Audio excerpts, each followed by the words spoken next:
தந்தி தொலைக்காட்சி நேயர்களுக்கு வணக்கம். நல்லதை சொல்வோம், நல்லதை செய்வோம், நல்லதே நடக்கும். இன்று 13/3/2025 வியாழக்கிழமை, பூரம் நட்சத்திரம் நாள் முழுவதும் இருக்கிறது. இன்றைக்கு பௌர்ணமி விரதம் என்று நாட்காட்டியிலே குறிப்பிட்டிருப்பதை பார்த்திருப்பீர்கள். இன்றைக்கு மலைவலம் வந்தால் மகத்துவம் கிடைக்கும், கிரிவலம் வந்தால் கீர்த்திகள் பெருகும். என்னுடைய தலைமையிலே 286வது மாதமாக நடைபெறுகிற செட்டிநாடு பௌர்ணமி கிரிவலம். செட்டிநாட்டு பகுதியிலே உள்ள பிரபலமான மலைகளை எல்லாம் நாங்கள் சுற்றி வருவது வழக்கம். இந்த மலைவலம் வருகின்ற பொழுது பல பேர் வீட்டு கதைகளை எல்லாம் பேசி கொண்டு வருவார்கள். அப்படி பேசக்கூடாது. நாம் எதை நினைத்து ஒரே சிந்தனையோடு, இறை சிந்தனையோடு வர வேண்டும். பரம்பொருளின் பெரும்புகளை பாடி பணிதல் அன்றி பிற வார்த்தை யாதொன்றும் பேசற்க ஆலயத்துடன் கோவிலுக்குள்ள போட்டிருக்கோம். அது மாதிரி பரம்பொருளுடைய பெரும்புகளை பேசிக்கொண்டு வரலாம். 2 தினங்களுக்கு முன்னாலே கூறும் குறை தீர்க்கும் 6 படை வீடுகள்னு சொல்லி பரங்குன்றம் திருமணத்தை நடத்தி வைக்கும்னு சொன்னேன். பரங்குன்றம் திருமணத்தை நடத்தி வைக்கும், பழனிமலை ஞானத்தை மிளிர வைக்கும். பழனிமலைக்கு போனோம் அப்படின்னா ஞானம் நமக்கு மிளிரும். திருச்செந்தூர் பகை நீங்க வழியை காட்டும். செந்தூர் போறோம்னு வச்சுங்க, பகை நீங்க வழியை காட்டும். திருத்தணியோ கோபத்தை அகற்றி வைக்கும். அந்த பாடல் பெரிய பாடல். அதுல உங்களுக்கு அந்த 2 வரிகளுக்கு மட்டும் பொருள் சொன்னேன். ஆகையினாலே திருச்செந்தூர் பகை நீக்க வழியை காட்டும்னா, வாழ்க்கையில நிறைய பகைக்கு மத்தியில வாழ்க்கை இருக்கு. புராணத்தில் ஒருத்தர் பிறந்தா போராட்டம் ரொம்ப இருக்குங்கிறேன். போராடும் அப்படிங்கிற.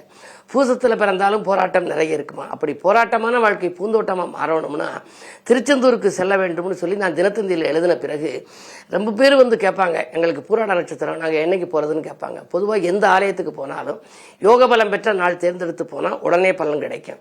ஒருத்தருக்கு 4-5 வருஷமாகவே ஒரு சரியான சூழ்நிலை அமையல. வழக்குகள் மேல் வழக்கு, சொத்துக்களால பிரச்சனை, நிம்மதிங்கிறது எள்ளளவு கூட இல்லையேனாரு.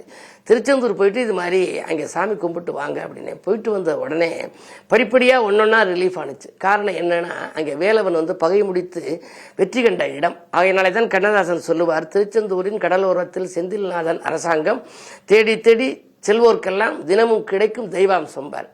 அப்படி தெய்வாம்சம் ஒருத்தனுக்கு கிடைக்கணும்னா இது மாதிரி செந்தூருக்கு போகணும், பகை நீங்க வேண்டும். வழக்குகள் நிறைய நடக்குது அப்படின்னா அந்த வழக்கில் வெற்றி கிடைக்க வேண்டும் என்றால் நியாயமான வழக்காக இருந்தாலும் உங்களுக்கு வெற்றி கிடைக்கும். அப்படி வழக்குகள் தீர்ந்து வெற்றி கிடைக்க, நிம்மதி கிடைக்க செந்தூர் செல்லணும். திருச்செந்தூர் பகை நீங்க வழியை காட்டும், திருத்தணியோ கோபத்தை அகற்றி வைக்கும். இப்ப 4 படை வீடு சொல்லிட்டேன். மற்ற பகை வீடை பற்றி உங்களுக்கு தொடர்ந்து இந்த தந்தி தொலைக்காட்சியிலே சொல்வேன் என்று சொல்லி இன்றைய ராசி பலன்களை இப்பொழுது உங்களுக்கு வழங்கப் போகின்றேன்.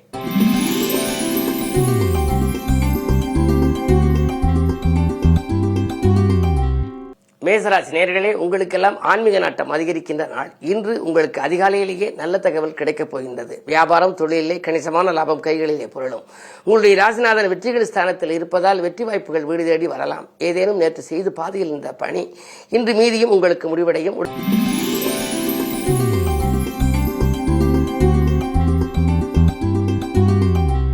ரிஷபராசி நேயர்களே, உங்களுக்கு எதிர்பாராத விதத்தில் உதவிகள் கிடைத்து மகிழ்கின்ற நாள். இல்லை என்று சொல்பவர்களுக்கு நீங்கள் கொடுத்துதவும் தன்மை வாய்த்தவர்கள்.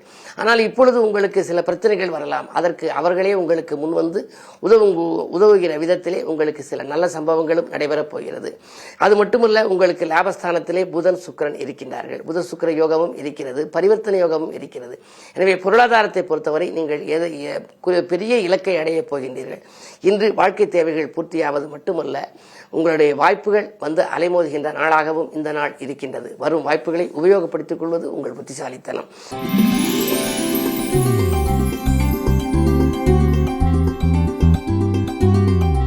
மிதுனராசி நேயர்களே, உங்களுக்கு எல்லாம் ஆடம்பர பொருட்கள் வாங்குவதிலே நாட்டம் அதிகரிக்கின்ற நாள். இன்று அமைதி குறைவிற்காக ஆலயங்களை நோக்கி அடியெடுத்து வைப்பீர்கள். உடன்பிறப்புகளின் வழியே வந்த பிரச்சனை இன்று அகலும். ஒரு கடனை அடைக்க மற்றொரு கடன் வாங்கும் சூழ்நிலை இதுவரை இருந்திருக்கலாம். ஆனால் இன்றைக்கு கடன் சுமை குறைய வழி உண்டு. உங்களுடைய ராசிநாதன் சுக்கிரனோடு இணைந்திருக்கிறார். விரையாதிபதியாகவும் பஞ்சமாதிபதியாகவும் இருப்பதால் பிள்ளைகள் வழியிலும் உங்களுக்கு வருமானம் வரக்கூடிய யோகம் உண்டு. புதிய உத்தியோகத்திற்காக முயற்சித்தவர்களுக்கு அது கைகூடும்.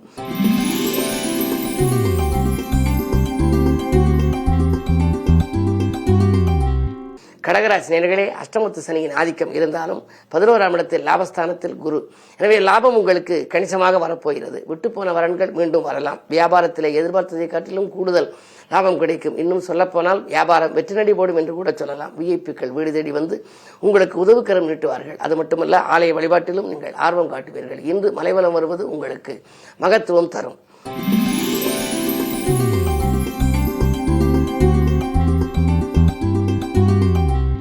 சிம்மராசி நேயர்களே, உங்களுக்கு சந்திரபலம் ராசியில் இருக்கிறது. விரையாதிபதி சந்திரன் ராசியில் இருந்தால் விரயங்கள் அதிகரிக்கும். எனவே நீங்கள் எதை செய்ய நினைத்தாலும் திட்டமிட்டபடி செய்ய இயலாது. 1க்கு 2 முறை செலவு வரலாம். அதே நேரத்தில் குறைந்த செலவில் முடிக்க வேண்டிய காரியம் அதிக செலவு ஏற்படலாம். இல்லத்தில் உள்ளவர்களாலும் உங்களுக்கு அமைதி குறைவு ஏற்படும். அருகில் உள்ளவர்களாலும் உங்களுக்கு அமைதி குறைவு ஏற்படலாம்.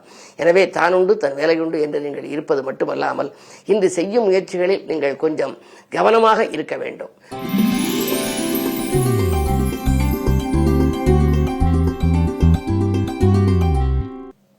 கன்னிராசி நேயர்களே, போட்டிகளை சமாளித்து வெற்றி காணுகின்ற நாள். புதிய முயற்சிகளில் உங்களுக்கு அனுகூலங்கள் உண்டு.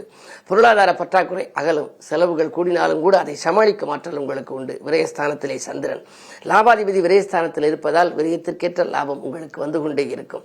இன்றைக்கு ஒரு பொருளை வாங்க வேண்டும், இவ்வளவு செலவு வருகிறது என்று நினைத்தால் அதற்கு முன்னதாகவே பணம் உங்களுக்கு வந்துவிடும். அதே போல எதை நீங்கள் செய்ய நினைத்தாலும் சரி, அதற்கு முன்னதாக உங்களுக்கு பொருள் வந்தே பணவரவு வந்தே செலவாகும் சூழல் உங்களுக்கு உண்டு.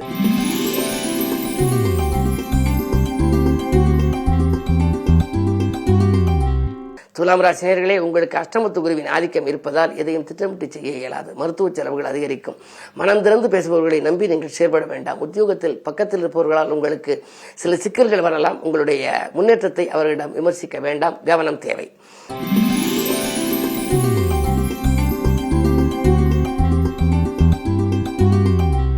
விருச்சிக ராசி நேயர்களே, உங்களுக்கு இன்று மலைவலம் வருவதன் மூலம் மகத்துவம் கிடைக்கின்ற நாள். புகழ்பெற்றவர்களை சந்திப்பீர்கள். அது மட்டுமல்ல, புதிய திருப்பங்கள் உங்கள் வாழ்க்கையில் ஏற்பட போகின்றது. ஆதாயம் அதிகரிக்கின்ற நாளாகவும் அன்பு நண்பர்களின் உறவு திருப்திகரமாக இருக்கும் நாளாகவும் இந்த நாள் வருகின்றது. அது மட்டுமல்ல, உங்கள் ராசியை குரு பார்க்கின்றார். எனவே நீங்கள் எதை எந்த நேரம் செய்ய நினைத்தாலும் செய்ய இயலும். இன்னும் சொல்ல போனால் முன்னேற்ற பாதையில் இருந்த முட்டுக்கட்டைகள் விலகும். ஆனால் ஆலய வழிபாட்டில் அதிக ஆர்வம் காட்டுகின்ற பொழுது மேலும் நற்பலன்கள் உங்களுக்கு கிடைக்கும். அந்த அடிப்படையில் உங்களுக்கு பௌர்ணமி விரதம் இன்றைக்கு வருவதனாலே பொதுவாக ராசியில் சந்திரன் நீச்சம். எனவே சந்திர வழிபாடு உங்கள் சஞ்சலங்களை தீர்க்கும், சந்தோஷங்களை கூட்டும்.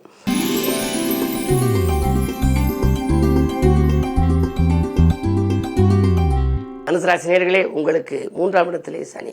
உடன்பிறப்புகள் வழியில் ஒரு சில பிரச்சனைகளை சந்திக்க நேரிடும். பொது வாழ்வில் இருப்பவர்களுக்கு வீண்பலிக்கு ஆளாக நேரிடும். 7இல் செவ்வாய் இருப்பதால் தைரியமும் தன்னம்பிக்கையும் உங்களுக்கு அதிகம் தேவைப்படுகின்ற நாள் இந்த நாள். எதையும் நீங்கள் திட்டமிட்டு செய்ய இயலாது. அடுத்தவன் நலங்கிறது எடுத்த முயற்சியில் கூட ஆதாயம் கிடைக்குமா என்பது சந்தேகம்தான். அலைச்சலுக்கேற்ற ஆதாயம் கிடைக்காது. பயணங்கள் உங்களுக்கு பலன் தருவதாக அமையாமல் போகலாம். என்ன இருந்தாலும் இன்று மிக மிக கவனத்தோடு செயல்பட வேண்டிய நாள்.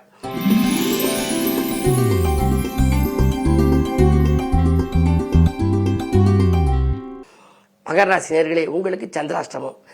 நீங்கள் எதை செய்ய நினைத்தாலும் நீங்கள் யோசித்து செய்ய வேண்டும். இறைவனை பூஜித்து செய்ய வேண்டும். இறை நாமத்தை வாசித்து செய்ய வேண்டும். தொட்ட காரியங்கள் எல்லாம் தடைகள் அதிகரிக்கும். தன்னம்பிக்கை குறையும். முன் யோசனை இருந்தாலும் கூட முன்னேற்ற பாதையில் சறுக்கல்கள் வரலாம். யாரையும் நம்பி எதுவும் செய்ய முடியவில்லையே என்று நினைப்பீர்கள். உறவினர் பகையும் அதிகரிக்கலாம். வாங்கல் கொடுக்கல்களில் மிக மிக கவனம் தேவைப்படும். இந்த நாளில் வழிபாடு உங்களுக்கு கை கொடுக்கும்.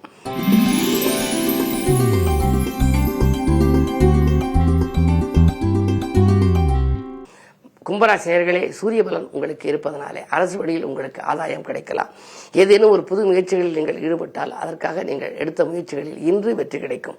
2இலே புத சுக்கிரன் இணைந்திருக்கின்றார். எனவே பொருளாதாரத்தில் நிறைவு உண்டு.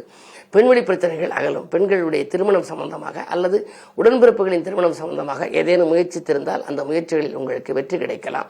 புதனும் சுக்கிரனும் 2ஆம் இடத்தில் இணைந்திருக்கின்ற பொழுது ஆடை ஆபரண சேர்க்கை உண்டு. அதிகார வர்க்கத்தின் ஆதரவோடு ஒரு நல்ல காரியம் இல்லத்திலே நடைபெறலாம். மங்கள ஓசை கூட மனையில் கேட்கும் சூழல் உண்டு. இந்த நாள் நல்ல நாள்.